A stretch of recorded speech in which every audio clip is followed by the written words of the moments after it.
بسم اللہ الرحمن الرحیم۔ السلام علیکم ناظرین، لاہور میں بے گھر منشیات کے عادی افراد میں کھانا اور پانی کی فراہمی کا سلسلہ مسلسل بنیادوں پر جاری ہے۔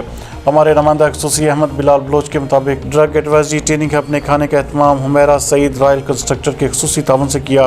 کنسلٹنٹ انسداد منشیات مہم سید Zulfiqar Hussain Shah, incharge school programme سید محسن نثار حسین نے کھانا اور پانی تقسیم کیا۔ ناظرین، آج کے دن جی ٹی روڈ، گڑھی شہو چوک، کوآپ اسٹور، شالیمار باغ کے علاقوں میں کھانا اور پانی تقسیم کیا گیا۔ اس موقع پر بات کرتے ہوئے کنسلٹنٹ انسداد منشیات مہم کا کہنا تھا کہ نوجوانوں کو نشہ سے بچانے کے لیے ترجیحی بنیادوں پر کام کرنا ہوگا۔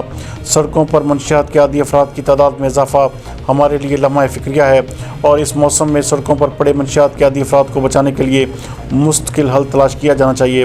انہوں نے کہا کہ نشے کے عادی افراد اپنے بچوں کو بھی ساتھ لے کر سڑکوں پر نشہ کر رہے ہیں۔ شہر میں بے گھر پڑے منشیات کے عادی افراد کو زندگی کا احساس دلانا ضروری ہے۔